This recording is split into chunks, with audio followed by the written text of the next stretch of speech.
Okay, so going live. All right, so I'm going to talk really quickly about our University of Hawaii Cancer Center and how it is saving lives in Hawaii and the Pacific. We want you to understand what our center is about. And so first of all, I will show you. If you're here for the first time, you may just have walked in and not been aware that we have one of the nicest facilities in the University of Hawaii system. And we are, of course, right across the courtyard from JABSOM, the John A. Burns School of Medicine. Most people can see that one from the street. We think we have the better view because we've got that ocean view. So we're very lucky. But it is, our center, I think, is really a hidden jewel here in Kaka'ako. We do such major work, as I will be showing you in a second. This is a glimpse of, this photo actually shows only about 1/3 of the people who work in this building. In all, we have about 300 faculty and staff who work in the center. We also have externally about 200 affiliates through our Hawaii Cancer Consortium. This is a network of organizations that work directly with us. So that's Queens Health System, Hawaii Pacific Health, Adventist Castle, Kuakini, HMSA, JABSOM. And our newest addition is Hilo Benioff. This is the beginning of our expansion to the neighbor islands. So I'll talk more about that in just a moment, but these are some of the passionate people who work here at the UH Cancer Center. A quick look, this is really simplified. People sometimes go, what does the Cancer Center do? This is a very simplified look at what we do. It kind of falls into 3 major buckets. So on your left-hand side over here, research. When people think of cancer centers, yes, we do research in our laboratories as well as out in the fields, but we are looking at cancer's causes and trends and developing new drugs and protocols. In the middle, we've got patient care and clinical trials here, and we are striving to provide the best patient care right here in Hawaii. And here on the right-hand side, we've got outreach, education, and support. We're trying to raise awareness, help people to become aware of how to live healthfully, reduce their cancer risk, and supporting the cancer journey as we are doing today with this event. And all of this is in alignment with the Federal Cancer Moonshot, as well as the State Hawaii Cancer Plan for 2030. Not a lot of people know that we are a National Cancer Institute designated cancer center. What does that mean? That is a mark of excellence. It puts us in the top 4% of all cancer centers in the nation. So you have a world-class cancer center right here in Hawaii. Only 73 NCI designated cancer centers across the entire nation. We are the only one in Hawaii and the Pacific. Also, our kuleana is not just Hawaii. We also serve the Usapi nations. So we're talking about American Samoa, Mariana Islands, Micronesia, Guam, Marshall Islands, and Palau. They are part of our kuleana as well. A very cursory high-level view of all the activity that's happening here in the center. At any given time, we've got about 100 ongoing studies. We've got a plethora of public education and scientific events. This center administers 90% of cancer clinical trials in Hawaii. We have published hundreds of research articles. We have the multi-ethnic cohort study 1 and 2. We've got the Hawaii Tumor Registry tracking trends in cancer across the state. We are investigating our unique natural resources in the ocean, in the Aina, to study them for possible cancer cures, causes and cures. We have outreach such as our Kuola mobile clinic and our skin check van. That's the skin check van on the right-hand side over there. And just lots of different ways that we are serving the community and reaching out to the community. Some game-changing things that are happening right now with our center. We are getting ready to open the Ho'ola Early Phase Clinical Research Center. You see a little rendering right there. That photo, that is opening in March. And so we are very excited about that. That one's going to be a game changer because you know how you always hear about people going to the continental US to get those early phase clinical trial treatments. For the first time in Hawaii history, cancer patients will have the opportunity to apply for phase 1 clinical trial treatments here. right here at the Cancer Center. As I mentioned earlier, we are also expanding the consortium to the neighbor islands. We've got Kaumeke Lama, which is an academic oncology program to help solve the shortage of cancer doctors in Hawaii. We have a severe shortage, right? That program is aimed at supporting the existing cancer doctors and expanding the workforce. So that's very exciting. And of course, our Susan C. Hirano Cancer Care community making a tremendous impact to reach our cancer community here. Where did the photo go?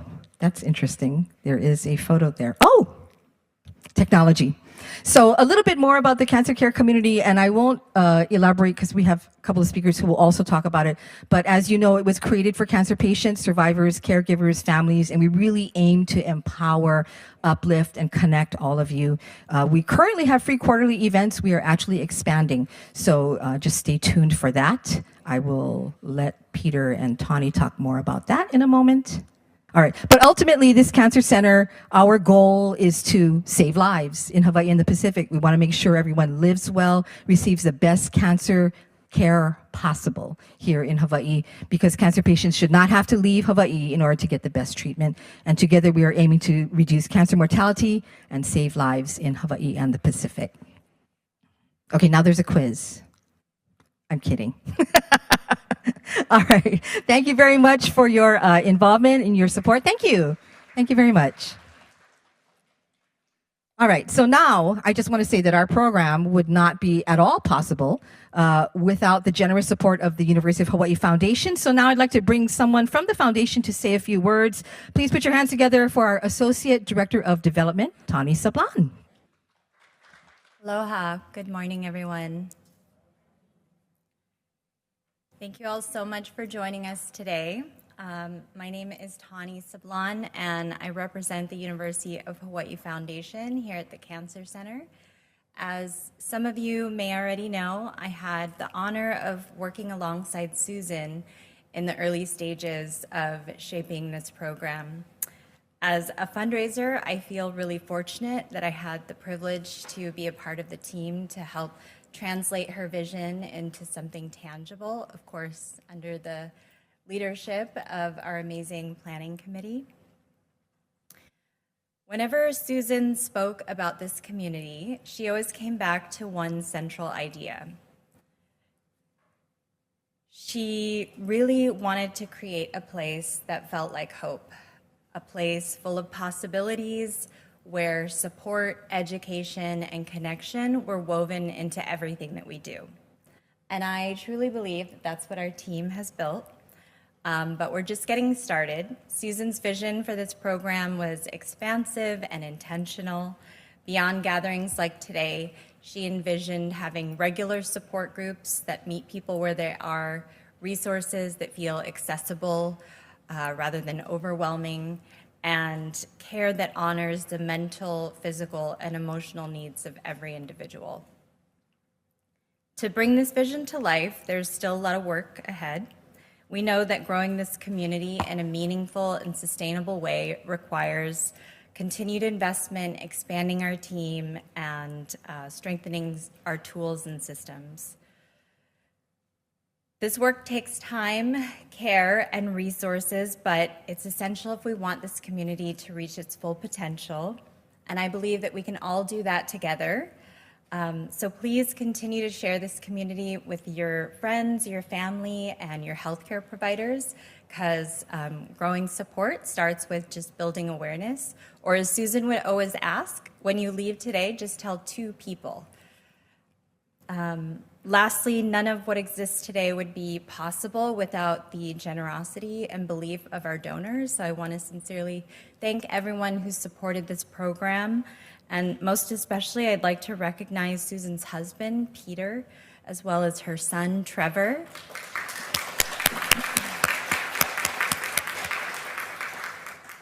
And the entire Hirano family, whose generosity has made Susan's vision become a reality. So thank you all so much for being a part of this journey, and we look forward to continuing growing this community of hope. Thank you. All right, thank you, Tawny. Our first now formal presenter. is a longtime member of the UH Cancer Center Ohana. He's got that ike and that mana'o that we count on so much and appreciate so much. He is Associate Director for Community Outreach and Engagement and Associate Researcher here at the University of Hawaii Cancer Center. He will be speaking on research and resources to support caregivers and patients. So please give a round of applause to Dr. Kevin Castle.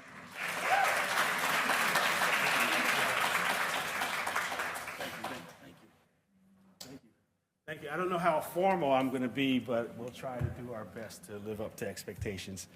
Good morning and aloha. I'm so happy to be invited to speak here on behalf of Susan C. Hirano, cancer care community. I'm going to go through a few things, but hopefully you'll get a lot out of this presentation because it's really important. I want to make sure that everyone is armed with the information that they need to really care for patients and care for themselves. So that's kind of the purpose of the talk that I'm going to give today. So I'm going to go through, this is what I'm going to talk about. First, I'm going to give my background.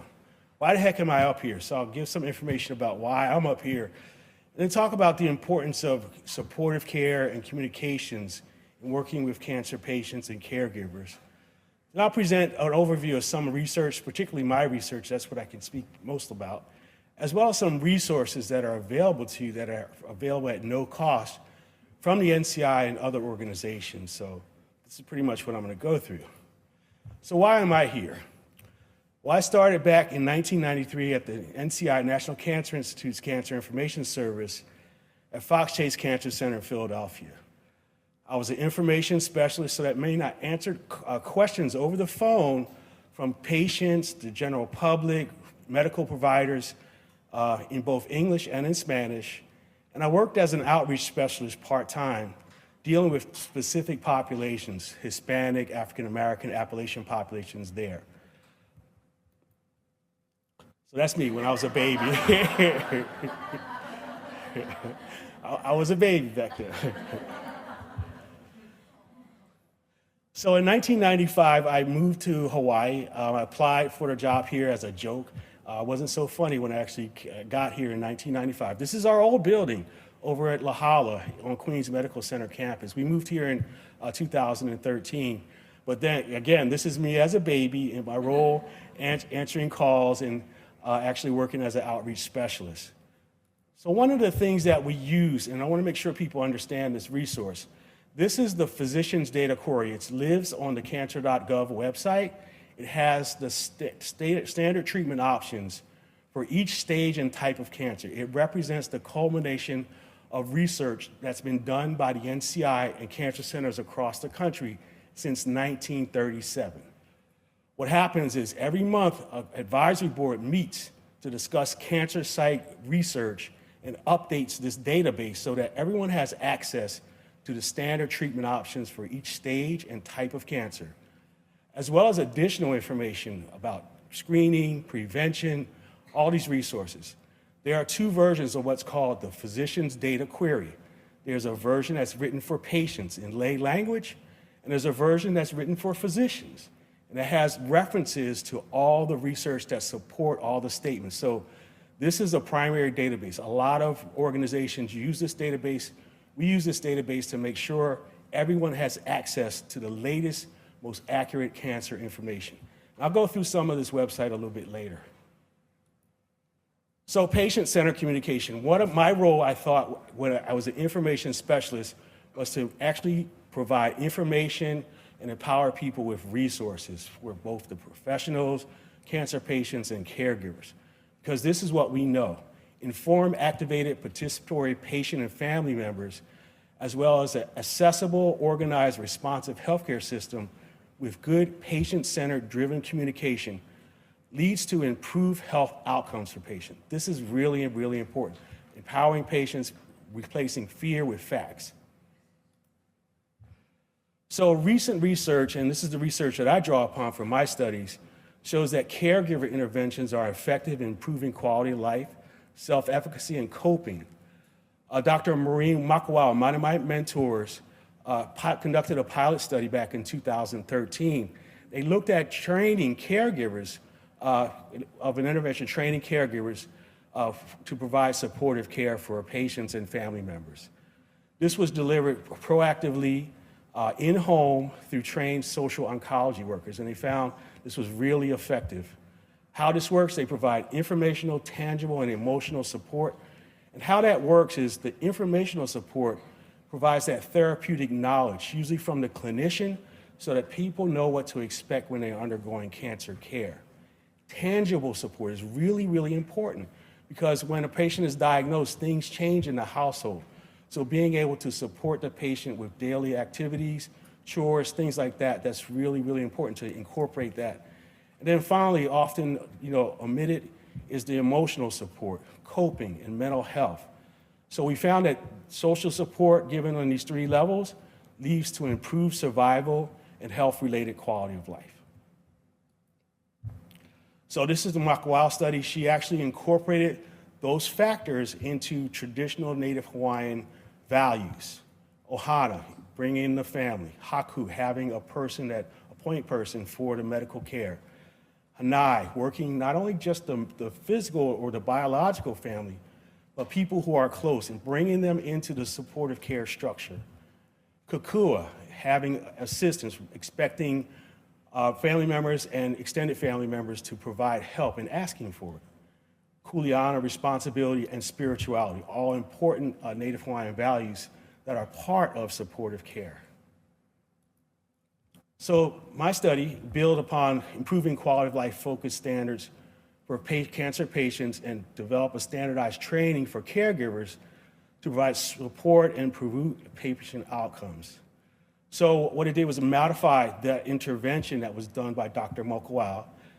It was designed for Native Hawaiians, but make it more generic for use with multi-ethnic cancer patients and caregivers. Then conduct a trial to see if this intervention was as effective or more effective than what a patient normally or caregiver normally gets. So, and then test the effectiveness of the intervention on coping with cancer, managing cancer, and quality of life, post-treatment in cancer patient and caregiver dyads or pairs. So this is the study. The main feature of the study, instead of having that in-home oncology social workers, had a tablet. I got this idea because I was a caregiver for my mom. We went to our medical appointments, they gave us a tablet. And we had to put in all her medical history and information. And these tablets are relatively inexpensive. Why couldn't we put the training and all the resources that a patient needs into a tablet? So that's what I did. We're testing that now. So what we did, we translated the intervention by Dr. Makawao. He has these sessions, cancer basics, coordinating treatment, healthcare communications, providing support, clinical trials, cancer resources. These are delivered by experts or cancer patients with expertise in these particular areas. They're done in what is called a TED Talk format, really short, brief, concise, entertainingly delivered by these experts. We use those videos and compare that with what a patient normally gets. Everyone got a tablet with information. They got the videos or the tablet without the videos, and we compared and contrasted. What we found, unbelievably, it didn't matter. The video tablet versus the regular tablet, giving caregivers and patients some kind of information improved their quality of life. So this tells us a lot. It's best to give people something.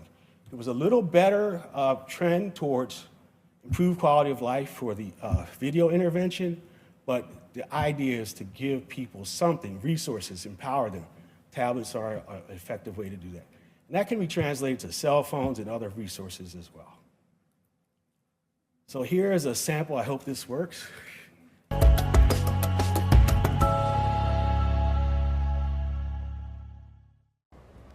Aloha and welcome. My name is Ashley Nagaoka, and I'm part of the team that will guide you and your family over the next 9 weeks to provide the knowledge, skills, and resources for you and your loved one who has recently been diagnosed with colon cancer. We understand this is a challenging time for all of you. Our goal is to equip you and your caregiver with a wealth of tools that will help you confidently face these challenges and obtain the best possible care. When my dad was diagnosed with colon cancer in 2014, it was so important to me that I be the one who cared for him. But at the beginning, I honestly didn't know where to start and I was scared. I wish I had a program like this available to me and my family to help us navigate that very difficult time. Now, this program has 9 different weekly educational modules, including an overview that you and your caregiver will be asked to review. Each week, we'll present an expert speaker on a topic that has been useful for other cancer survivors who have undergone colon cancer treatment. We're providing you with a tablet which will not require internet access since much of the information you need is already loaded into the tablet. You can review any aspects of the weekly modules as often as needed. Along with the expert training videos, the tablet comes with a list of other resources, such as contact numbers for agencies that can provide more assistance on each topic. Should you have any problems with accessing information, the team at the UH Cancer Center can help you navigate through the resources on the tablet. You can also call them anytime at 808-564-3808, and they will return your call by the next day during office hours, which are 8 a.m. to 5 p.m. Dr. Randall Holcomb is our first expert. He's the director of the University of Hawaii Cancer Center. Dr. Holcomb will provide an overview of the basics about cancer, what it is, how it develops, and information on the ways cancers are described. He will also clarify some of the technical terms used by your doctor and your healthcare team. I'm Dr. Randall Holcomb, and I'm going to talk to you today about some cancer basics. So cancer, why do you need to know about cancer? Well, if you have cancer or a family member or loved one or friend has cancer, you need to know some things about cancer. If you're going to help, if you're going to help guide people through therapy, if you're going to be able to assist that individual with cancer so that they can communicate with their healthcare team and you have a basis of knowledge so that you know how to best help. Cancer is all-encompassing. There's a lot about cancer biology, a little bit of which you need to know, and we're going to talk about that today. So you understand the terminology that your healthcare professionals may be using with you. You need to know about detection and screening and cancer prevention as well. And of course, cancer treatment. Critically important to understand some of the aspects of cancer treatment so that you can help your patient, or if you are the patient, that you will know what kind of questions to ask your physician, your nurses, and the rest of your healthcare team. It's so critically important. I'm going to stop it here because you get the sense of how it was delivered. I wanted you just to see that. So these modules that were on the video, we're hopefully going to make those a part of the website. So with the help of the Patient Advocacy Committee, we actually shot more videos. These are based upon topics the committee thought were important to add. So we added a video on nutrition, spirituality, children, talking with children about cancer, as well as Native Hawaiian healing. We shot that back in November. We're in the process of editing that. And the idea is to keep building on this repository of videos so we have a whole library of resources that are available to patients and caregivers. So other studies at the UH Cancer Center, we have the breast cancer study, the exercise rehabilitation study. The breast cancer study is done by Dr. Izumi Okado, and as well as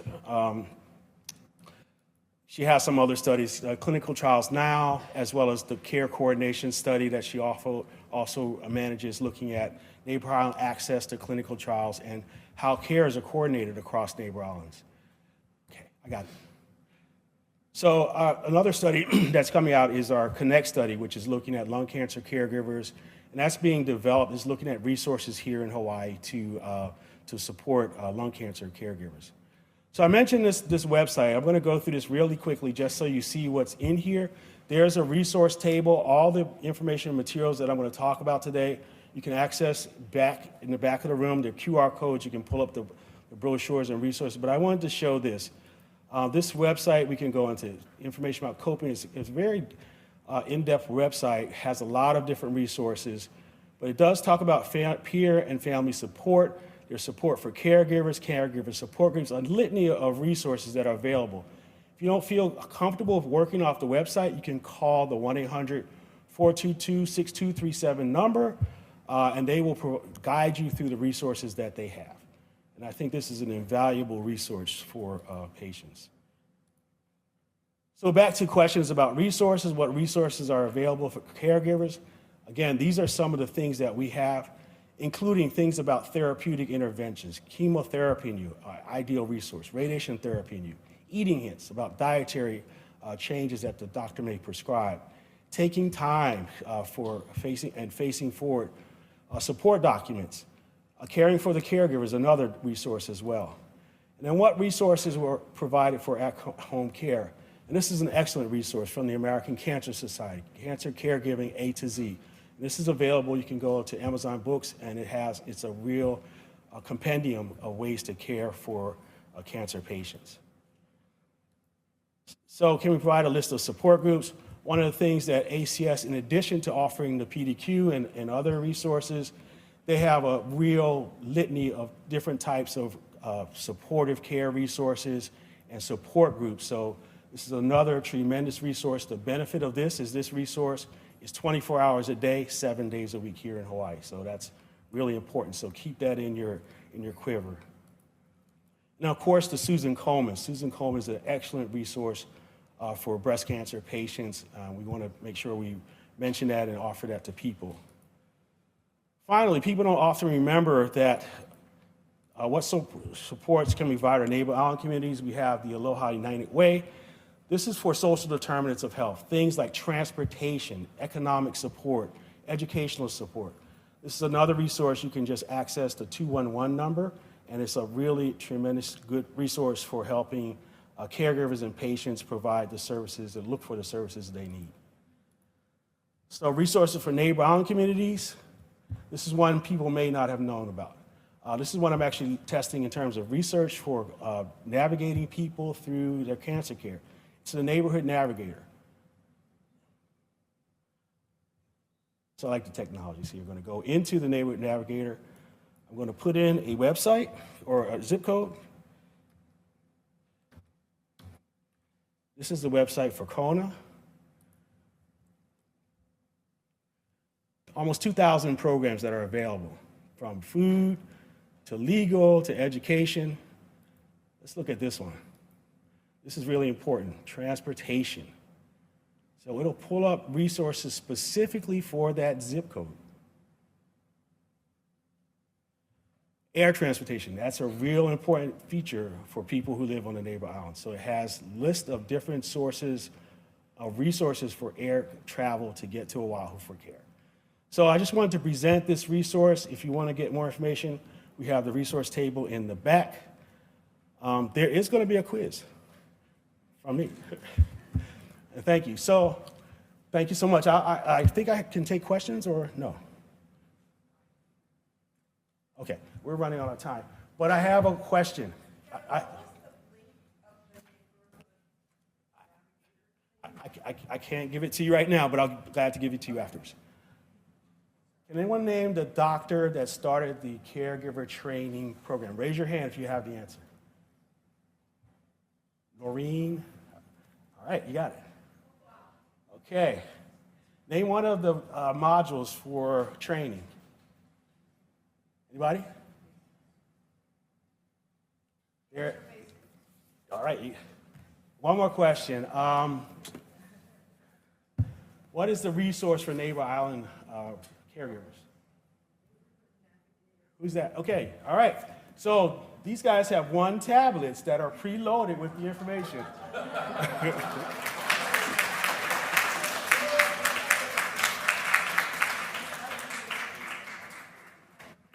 You came with prizes. Awesome. A round of applause, please, one more time for Dr. Kevin Castle. All right.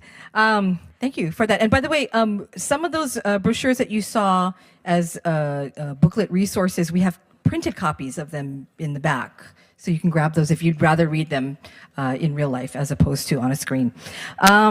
All right. It is my honor now to introduce our next speaker, and he is an integral part of our Susan C. Hirano Cancer Care community, not just in name. He is involved in every detail of our planning and execution and cares so deeply about this program and every single one of you. So it's my honor now to introduce the husband of our beloved founder, Susan C. Hirano. That is, of course, Peter Hirano. A round of applause, please.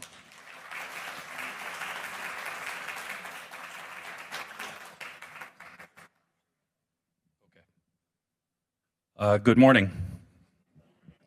I do not have prizes, to be clear. So I was going to wait for the end to give this punchline, but I'm going to give the punchline right now. Does anybody remember what CARE community, CARE stood for?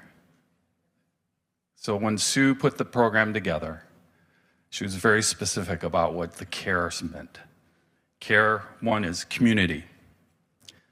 So, and I actually have a goal for all of you today that in this session, or as an outcome of the exercise we're going to do later, that you walk away with one new friend and one new phone number.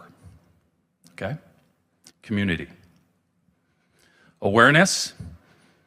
Second. I hope I get this right, by the way.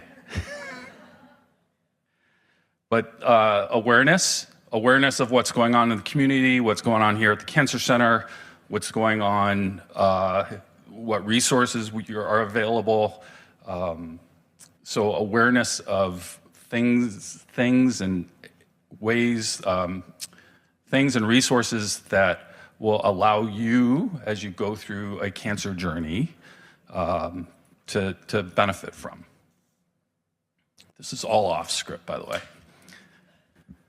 R, research.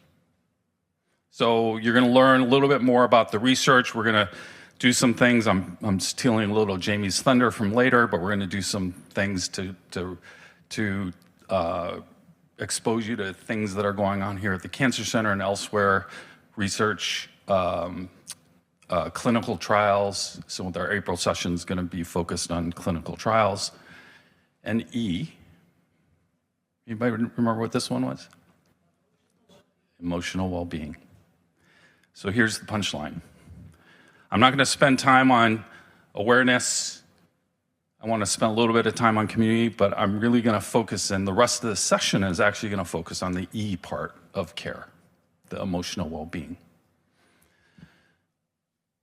So with that, I think as Sue and I were talking about this program when she was around, and one of the things that she really wanted to make sure of is that we got to all those who are impacted by the cancer journey, including the caregivers. And so that's why we focused on the caregiver today. So with that, I'm going to spend a few minutes just sharing kind of my reflections on our journey.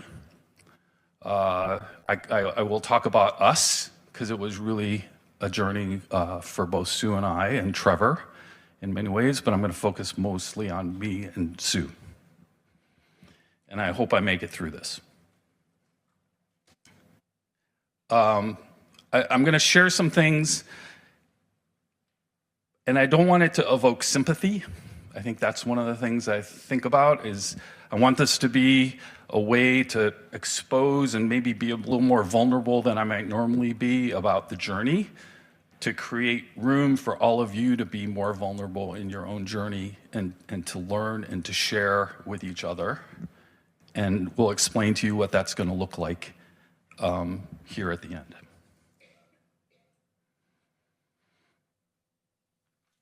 Okay.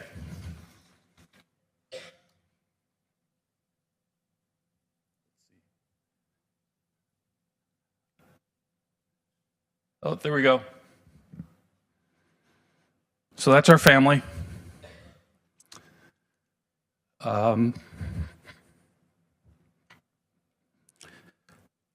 She was the center of our family in many, many ways. She was our caregiver. She fed us. She dressed us. I always joke that she always said to me, I have to leave you granimals when I'm gone, so you know what goes with what. She was our safe space. She knew us better than we knew ourselves. She and I were together for 28 years. Although the first 3 years, it was probably part-time because we were in and out of a relationship for a little while when we first got together. But she caught her cancer diagnosis in October 2021. And it was right out of the gate, stage 4 breast cancer. So you'd think that's when roles flipped, okay? That I became the caregiver. But I will tell you that wasn't necessarily the case as I reflected on the journey. And let me explain why. So first of all, before I get into the story a bit more, I wanted to talk about this picture because I think it frames for me the journey. This was a picture my son took of us on his 1950s film camera on December 31st, 2024. It is, he gave it to me for Christmas. And it was a 16 by 20 printout that is now framed and put on our bedroom wall. And I didn't know he captured this picture. I really didn't know until he gave it to me on Christmas Day. And he's like, "Dad, you know, it's not a great picture. There's a lot, my camera had a light leak. You know, it's imperfect." And I looked at that and I said, and I thought about, you know, I knew this session was coming up. And I said, you know what? Actually, the imperfections make it perfect. Because our journey was not perfect. I think, you know, the way I saw, you know, Sue and I in the middle, framed by the cliffs and the sea. This is La Jolla Beach, by the way, if you're wondering, down in San Diego. Neither of us were perfect, but we were there together in the middle, holding hands, the way we always were.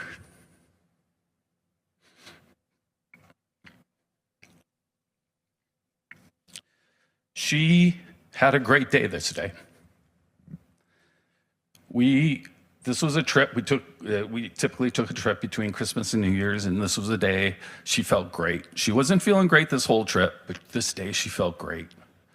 And we walked, I think, for about an hour and a half down that beach and back. Trevor behind us, obviously, but mostly in front of us, doing his thing with his camera.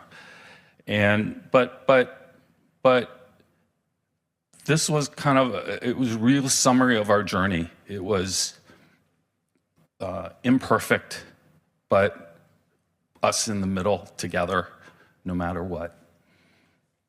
And when I reflected on the journey, I kind of came up with these two phases of this journey that we were on. Sorry. Phase 1, I called, which was kind of the first 3 years of our journey. And I was not necessarily a caregiver. I was what I would call a care supporter. Okay? I was a supporter. She continued to care for us in many, many ways. It was almost like there was one version that I wrote where I said this first phase, this first 3 years was really status quo with a twist called cancer. Okay? She cared for us. She spent her days, she shut down her business, she spent her days researching, doing all the things that to try to make sure that she extended her life. But really not a lot was different.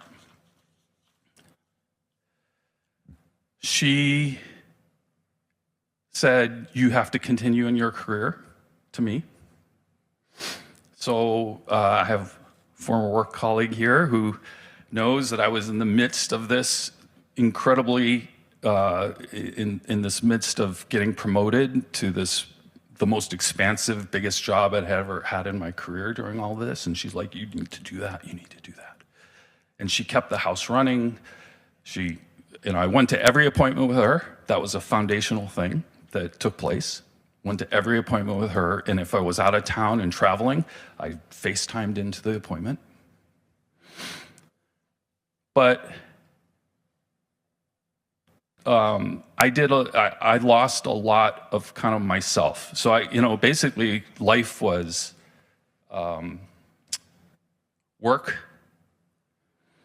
and trying to do a little bit more around the house, offering to drive more, offering to go shopping to the grocery store, not for clothes.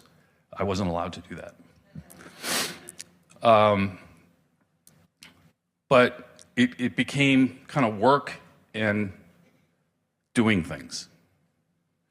And my friend Lonnie back there, whose book I've been working on, talks about doing and being as two stages of caregiving. Oh, I only have 5 minutes left. I'm going to go a little longer. I hope that's okay. Because I'm taking my time. Okay. So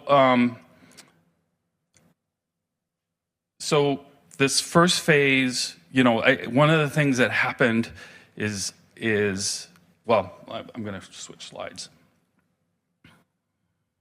Let's see. So in this first phase, which I just called care support, one of the first things, as I was reflecting back on the journey, one of the first things that happened, or one of the first words that come to mind, is lonely and isolating as a caregiver or as a care supporter.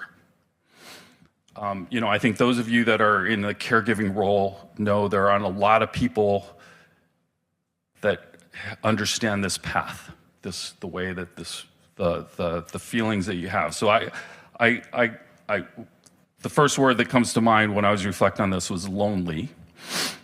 And that was both, in a way, with Sue. We didn't talk about the hard stuff, okay? Which creates this kind of barrier between you.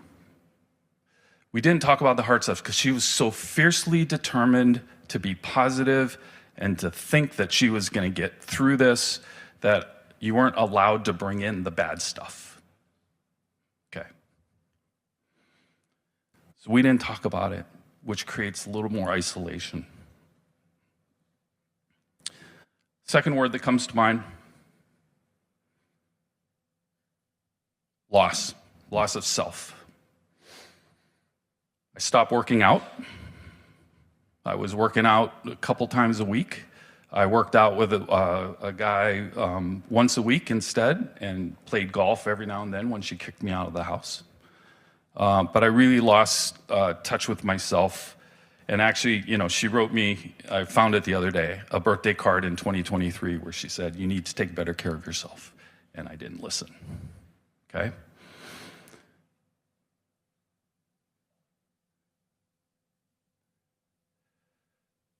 Avoidance, we kind of talked about, we avoided the hard stuff. Probably the most explicit way that this gets illustrated is in early 24, we refreshed a financial plan that we do every once in a while. And as part of that financial plan, we assumed that she was going to outlive me. Okay, talk about avoidance.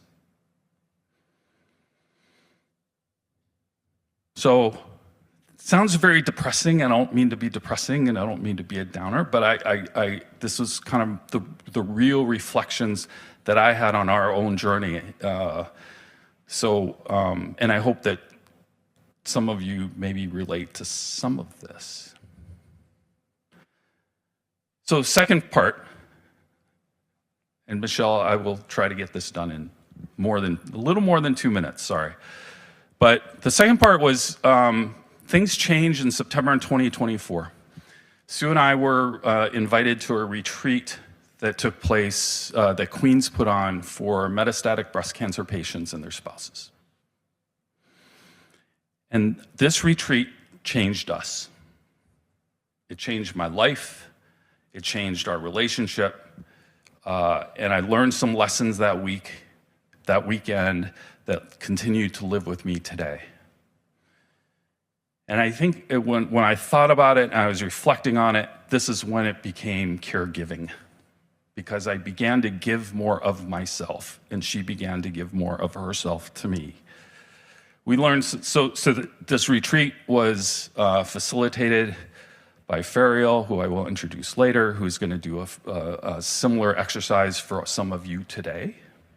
And Anthony, her husband, helped us. And it was an amazing, life-changing weekend. So things that I came out with that we had to do a better job of, that we both came out with. One, we needed more open and honest communication, kind of internally with myself, but also between each other. I needed to voice and recognize my own emotions more. I came out of this with 4 brothers who are going through the same thing as me, who I am friends with today, invaluable. I came out of this with, this is probably the real key punchline, that I had to give up some of my dreams of my life with her, that we weren't going to do some of the things we had always talked about doing. But on the other hand, in return for giving up those dreams, I could be much more present. I could be much more grounded in the moment and in the now. So this retreat changed us. I will tell you, we cried more over the last 6 months after this retreat together.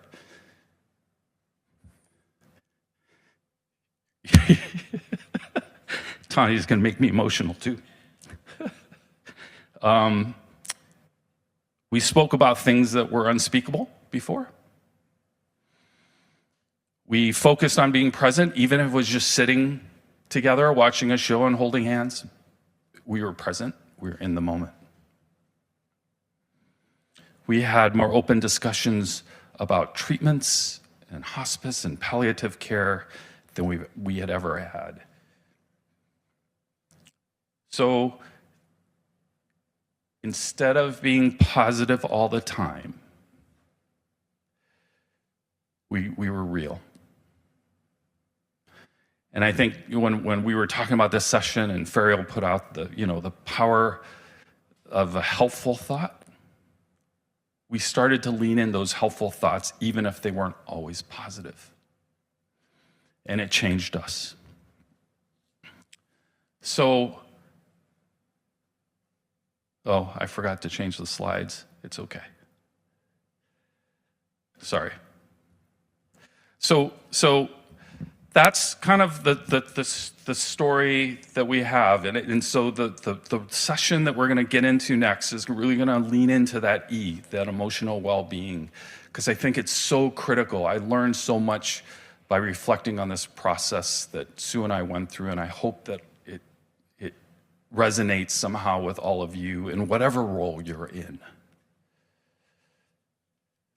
So I want to introduce to you what we're going to do with these.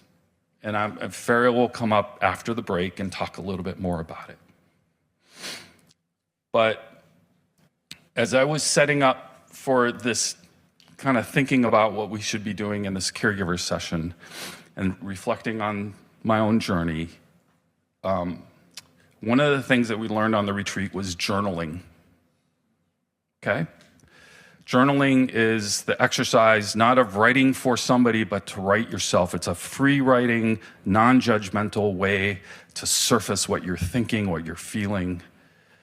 And I will tell you, in all honesty, after the retreat, I journaled in the retreat. I didn't journal again until the night that Sue passed away. And I was sitting there processing my emotions, and I remembered the journal. I knew where I had it, and I went and got it, and I started writing. And I have written, as of last night, 273 journal entries once a day, every day since the night she passed, 39 weeks. And it's been an incredible way for me to process my own grief. It's been a helpful tool. And I wish I had done it when she was here over those courses of the 6 months. And so when we get back from our break, I'll introduce Fariel. And she's going to lead you through an exercise. And I hope you participate with an open mind about this. I was nervous about it, okay? I'm not a, well, I'm a writer when it comes to work, and I can make things sound good or whatever, but this is different. And it's a tool to really lean into the emotional well-being part of this journey. And so we'll talk about it more after the break, but this is something that, we wanted everybody to walk away with one of these and maybe use this as the way that I learned about it in September, that weekend, just with that journaling exercise. And then it's been incredibly helpful. And I wish I had done it before, over those 3.5 years. Okay? So I'm sorry that we're behind. Michelle, where is she? I'm sorry, Michelle. But my hope is that the resources around, go spend some time with these wonderful resources around the room. And again, I think there's the doing and the being part, and I think we're going to spend some time on the being part of the caregiver journey. So, okay? And so I hope that me being up here talking about things that, I probably wouldn't talk about with normally gives you all the permission to talk about the things that you wouldn't talk about normally as well, and maybe progresses your journey a little bit more, okay?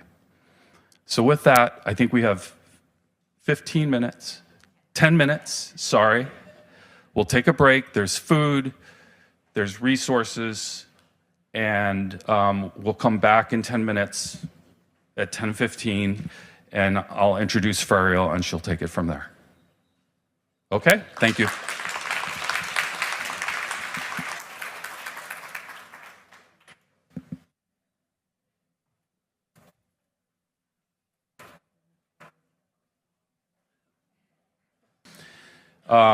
But with that, I want to introduce, for the rest of the time, we're going to kind of get into an exercise, and then we're going to break up into, hopefully we'll have some caregivers together, some patients, thrivers, survivors together. But I want to introduce Dr. Fariel Mashad, who you can see she's a palliative care doctor at Queens, a life and a wellness coach, but most of all, she's my friend. And her husband, Anthony, is going to help us as well. So he and I are actually going to do the caregiver session when we break up. And then Fariel is going to stay, I think, with the survivors, and the Zoom folks will have different hosts as well. But anyway, I just want to introduce her to introduce kind of this exercise. I hope that you get something out of this. I hope you experience something, even if you don't start journaling 273 days in a row, that you find a way to use this as a tool in some way to help you kind of from an emotional well-being perspective. So I hope that you all get something out of this. So with that, I'm going to ask Fariel to come up.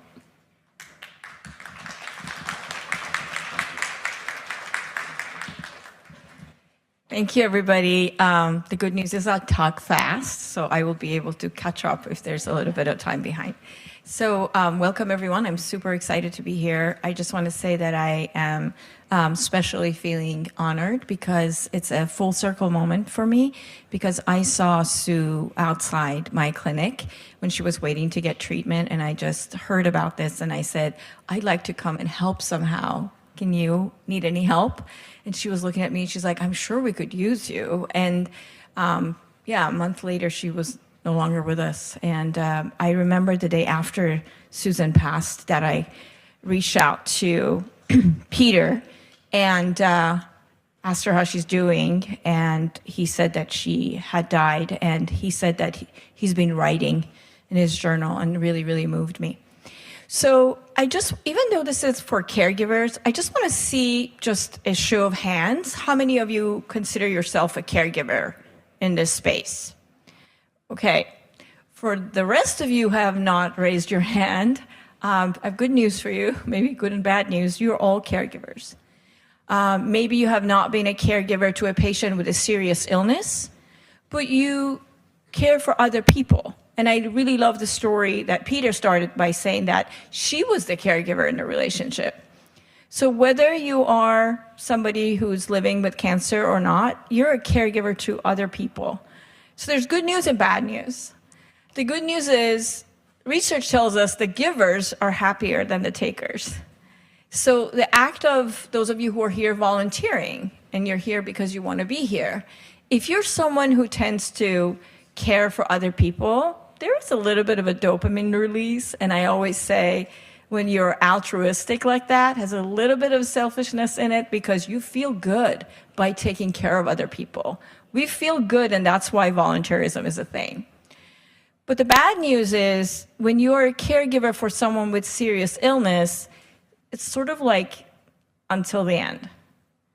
And what is important is how can you put some sort of guardrails that you don't burn out? And how can you show up the best version of you for everybody else, yourself included?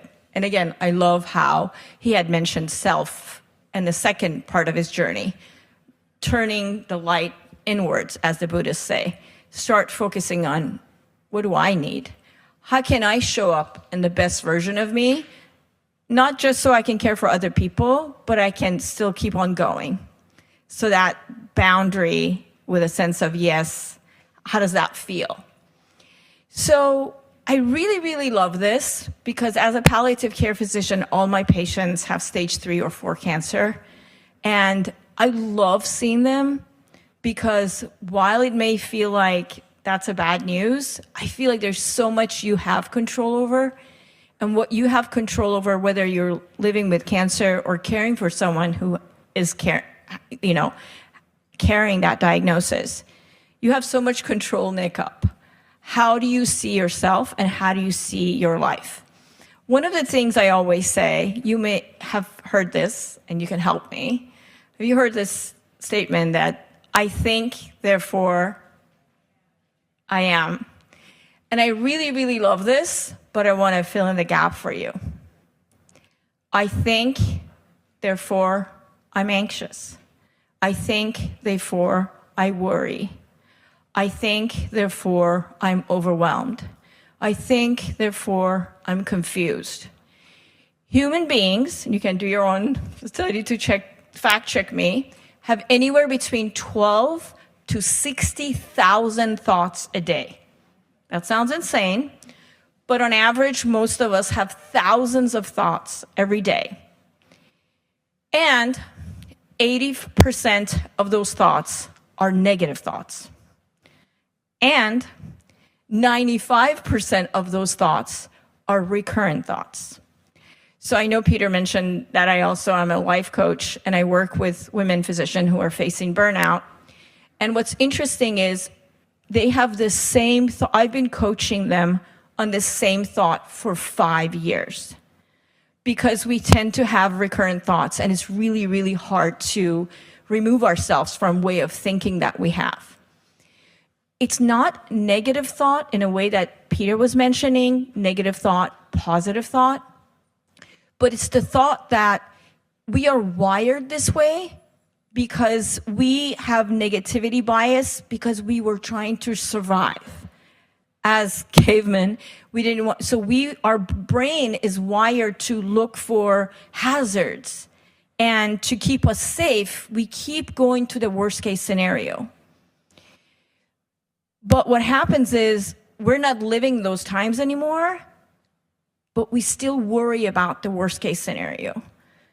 All my cancer patients with a headache are convinced this is Mets.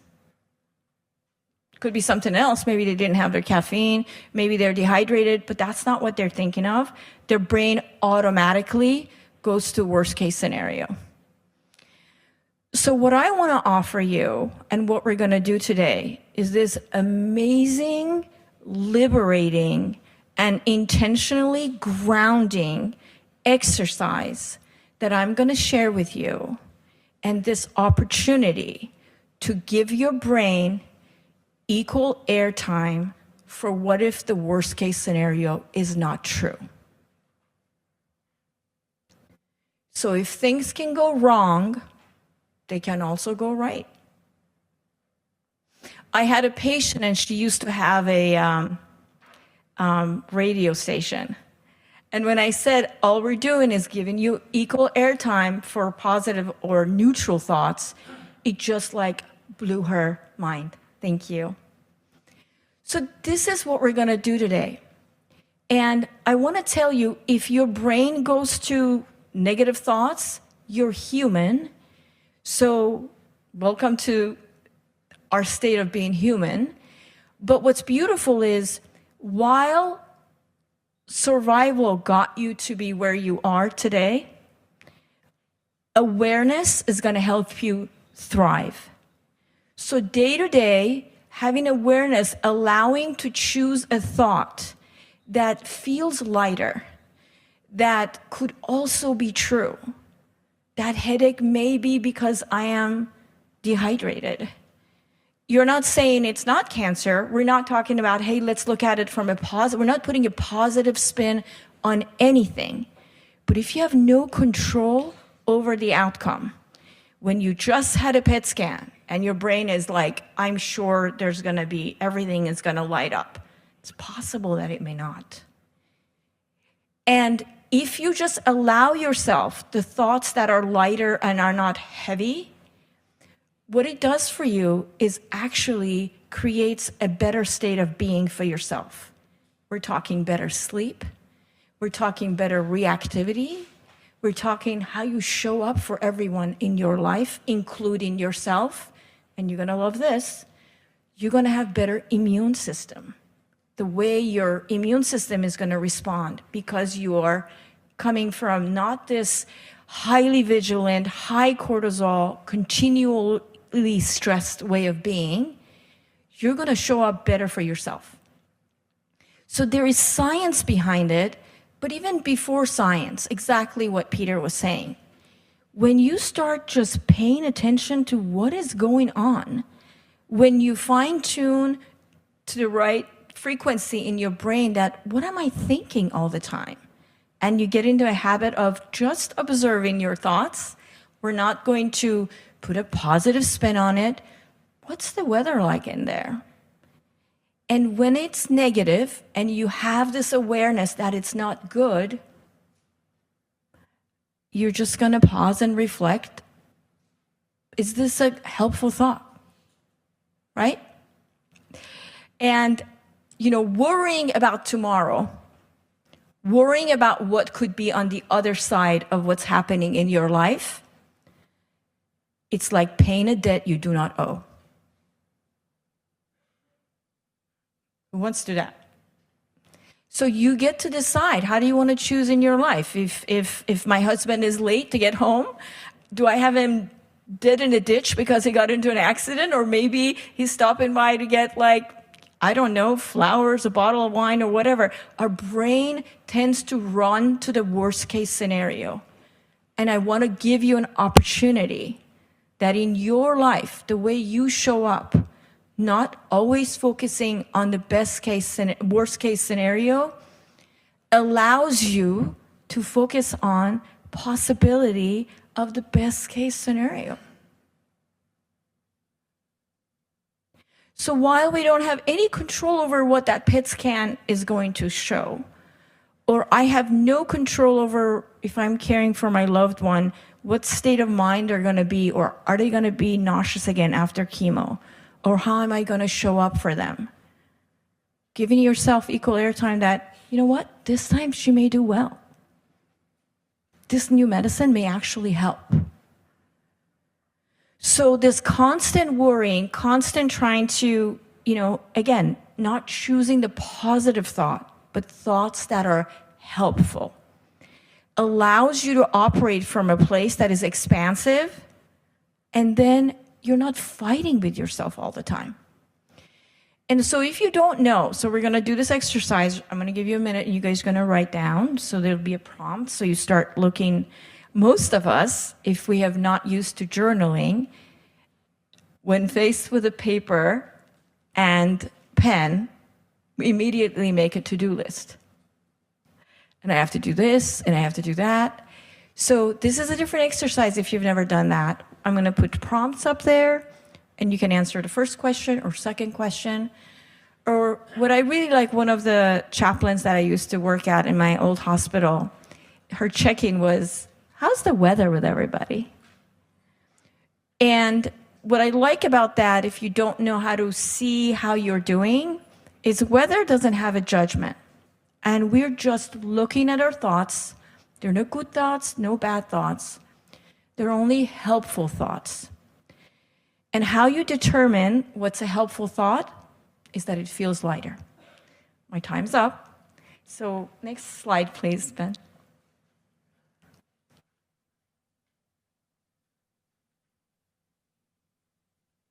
Okay. So what we're going to do, I'm hoping that everybody got those beautiful little journals, and Peter had those journals at the retreat as well. The way to find out what is the recurrent thoughts is asking yourself these prompted questions. You can use either one of them. My mind keeps telling me. And we're going to have about 5 to 10 minutes. So when the time is up, we're going to divide this group here. And cancer thrivers, stay in this room. Caregivers, please stay outside, and my husband and Peter will guide you. And the people on Zoom also are going to be broken into a cancer thriver group and a caregiver group. And then we'll have an opportunity to share and learn from each other. Thank you.